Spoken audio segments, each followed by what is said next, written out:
था थायराइड पे आकर, thyroid stimulating hormone TSH, TSH पर। TSH के बारे में आप जानते हैं, हमारा हाइपोथैलेमस, एंट्रियोपिट्यूटरी और थायराइड ग्लैंड। हाइपोथैलेमस, एंट्रियोपिट्यूटरी और थायराइड। थायराइड में T3 T4, T3 प्रीकेसर के रूप में पाया जाता है, और T4 प्रीकेसर के रूप में पाया जाता है। प्रीकेसर के रूप में थायराइड ग्लैंड से रिलीज होता है, जहां जहां उसकी जरूरत होती है रक्त द्वारा वहां पहुंचता है, पहुंचकर वहां पर मेटाबॉलिज्म करने के लिए प्ररूप बदलता है T3 में, और फिर वहां पर मेटाबॉलिज्म शुरू होता है ना। तो ये थायराइड एक महत्वपूर्ण है। तो पिछले हफ्ते हमने थायराइड पे आके छोड़ दिया था, और यहाँ से हम लोग दोबारा पढ़ना स्टार्ट करते हैं थायराइड के बारे में, और थायराइड को समझते हैं कि लाइसोजोम में ये अपनी भूमिका कैसे निभाता है। थायराइड स्टिमुलेटिंग हार्मोन TSH और lysosome activation. Thyroid stimulating hormone TSH एक हार्मोन है जो पिट्यूटरी ग्रंथि द्वारा रिलीज किया जाता है और थायराइड ग्रंथि को एक्टिवेट करता है। थायराइड ग्रंथि T3 और T4 रिलीज करता है जो लाइसोजोम को एक्टिवेट करने में मदद करता है। TSH कैसे लाइसोजोम को एक्टिवेट करता है? TSH लाइसोजोम को एक्टिवेट करने के लिए निम्न चरणों का पालन करता है। थायराइड ग्रंथि को एक्टिवेट करता है। TSH थायराइड ग्रंथि को एक्टिवेट करता है, जिससे thyroid hormone T3 T4 release होता है। जैसे मैंने बता दिया, अब आप समझ लेना, मैं हर जगह पे कहानी नहीं, मैंने इसलिए थायराइड के बारे में थोड़ा सा मैंने बता दिया कि क्या क्या काम करता है, जिससे आप लोगों को इन T3 T4 को समझने में दिक्कत ना हो, इसलिए मैंने कहानी के रूप में पहले ही बता दिया उसको। थायराइड हार्मोन रक्त में रिलीज करता है, थायराइड हार्मोन रक्त में रिलीज करता है और शरीर के विभिन्न अंगों तक पहुंचता है। थायराइड हार्मोन लाइसोजोम को एक्टिवेट करता है, जिससे कि वह हानिकारक कीटाणुओं और केमिकल को नष्ट कर सकता है। लाइसोजोम केमिकल को भी नष्ट कर सकता है ना। तो हानिकारक जो कीटाणु हैं उनको खत्म करना, केमिकल को खत्म करने का काम भी करता है। कौन कौन से अंग TSH के साथ सहयोग करते हैं? थायराइड ग्रंथि TSH के प्रभाव में थायराइड हार्मोन रिलीज करता है। एड्रिनल ग्रंथि TSH के प्रभाव में कोर्टिसोल रिलीज करता है, जो लाइसोजोम को एक्टिवेट करता है। पिट्यूटरी ग्रंथि TSH रिलीजिंग करता है, जो थायराइड ग्रंथि को एक्टिवेट करता है। पिट्यूटरी ग्रंथि TSH को रिलीज करता है, जो थायराइड ग्रंथि को एक्टिवेट करता है। जैसे मैंने पहले भी बता दिया था, आप ही लोगों को पूरी बात मैंने बता दिया है, सिर्फ ये मैं पढ़ के बता रहा हूँ, बाकी मैंने शॉर्टकट में बता दिया। कौन कौन सा हार्मोन TSH के साथ सहयोग करता है?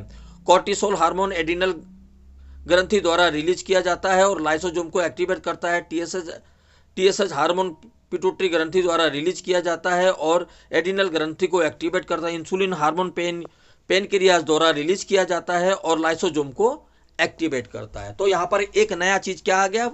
थायराइड ग्रंथि से निकलने के बाद इंसुलिन, पेनक्रियाज में बनने वाला इंसुलिन हार्मोन लाइसोजोम को एक्टिवेट कर सकता है, जिससे कि शरीर में जहरीली केमिकल को नष्ट किया जा सकता है। बैक्टीरिया वायरस को भी नष्ट किया जा सकता है क्या? ये प्रश्न है। तो अब आप इंसुलिन और लाइसोजोम के एक्टिवेशन को हम समझते हैं।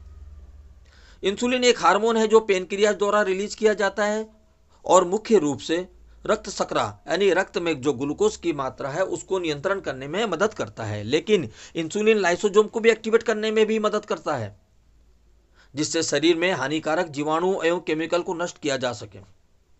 इंसुलिन कैसे लाइसोजोम को एक्टिवेट करता है? इसलिए इंसुलिन रिसेप्टर को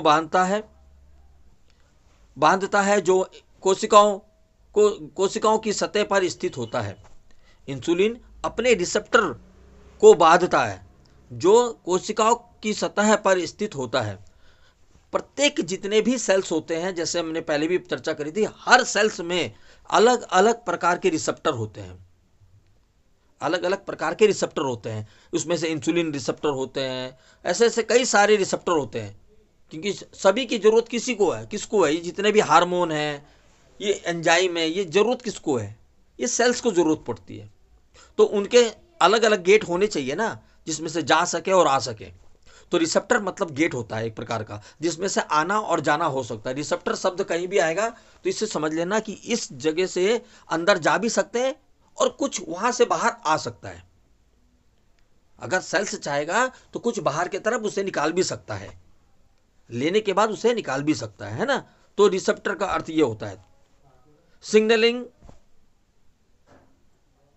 पाथेक को सक्रिय करता है। इंसुलिन रिसेप्टर को बांधने के लिए सिग्नलिंग पाथेक क्रिया होती है, जिसमें लाइसोसोम को एक्टिवेट करने में मदद करता है। जैसे मैंने अभी बताया है ना कि अलग अलग तरीके से वो काम कर सकता है। सेल्स को जो हार्मोन चाहिए वो हार्मोन देने के बाद जो सेल्स के अंदर जो काम होते हैं, अलग अलग काम होते हैं, उन कामों को बताने के लिए कि तुम इस काम को करो, इसकी ज़रूरत है। अगर प्रोटीन की ज़रूरत है, अलग अलग जगह पर प्रोटीन की अलग अलग रूप बनने हैं, तो उसके लिए काम होना है, उसके अंदर फैक्ट्री है सेल्स के अंदर। अगर कार्बोहाइड्रेट ग्लूकोज बनाना है या कोई अन्य ग्लूकोज की चीज़ें बनानी है, उसके लिए भी फैक्ट्री किसके अंदर है? सेल्स के अंदर ही है।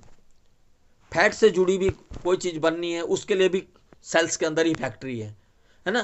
पानी की ज़रूरत है, पानी का प्यास लगाना है, कम पड़ गया प्यास, पानी कम होगी सेल्स के अंदर। जब पानी कम हो जाता है तो हमें प्यास लगता है। हाँ, फिर वो सूचना तंत्र के जरिए वो सूचना बाहर आती है, तो हमको रिएक्ट करना पड़ता है। रिएक्ट अर्थात हमें प्यास का एहसास हुआ, हमारे ब्रेन ने बोला कि हमें प्यास लग रही। तो जब प्यास लगती है तो हमें कहाँ महसूस होता है? चेहरे, मुंह पे, होठों पे महसूस होता है। हमारा मुंह सूखने लग जाता है, होठ सूखने लग जाता है, तो हमें एहसास होता है, ब्रेन हमें बोलता है कि ये प्यास का लक्षण है। तो हम लोग क्या करते हैं? पानी पीने लग जाते हैं। जब पानी पीते हैं तो जब शुरू में पानी पीते हैं तो उसका एक टेस्ट होता है, और जब शरीर की ज़रूरत पूरी हो जाती है, जितनी हो जाती है, तो उसका टेस्ट बदल जाता है। देखना, महसूस करना। जब ज़रूरत पूरी हो जाती है तो उसका टेस्ट बदल जाता है, यानी कि रुकने के लिए कहता है कि बस हो गया, अभी इतनी ज़रूरत है, ज़रूरत पड़ेगा तो फिर से हम करेंगे। फिर जब शरीर को प्रोटीन की ज़रूरत होती है, जब शरीर को प्रोटीन की ज़रूरत होती है तो वो भूख लगाता है। जब ग्लूकोज की ज़रूरत होती है तो वो क्या करता है? मीठे की प्यास बढ़ाता है कि मीठा चाहिए मुझे। फिर आप मीठा खाते हो तो ग्लूकोज बनता है शरीर के अंदर, एनर्जी बनती है, जिससे आपके कमजोरी दूर हो जाती है, काम करने की क्षमता बढ़ जाती है, एक्टिवेशन बढ़ जाता है, आपको एनर्जी मिल जाती है शरीर के अंदर, है ना। तो ये अलग अलग तरीके से हमारा शरीर रिएक्ट करता है। चलिए आगे बढ़ते हैं। लाइसोसोम को एक्टिवेट करता है और सिग्नल पथक की क्रिया होने से लाइसोसोम एक्टिवेट होते हैं, जिससे वे हानिकारक कीटाणुओं को और केमिकलों को नष्ट कर सकते हैं। तो इंसुलिन कितना महत्वपूर्ण है ये देख लीजिए आप, कि एक लाइसोसोम के लिए भी अगर 1 पैरा दे रहे हैं तो 1 पैरा में इंसुलिन का भी रोल है। यानी लाइसोसोम को अगर हमें एक्टिवेट करना है तो इंसुलिन की भी भूमिका है उसमें।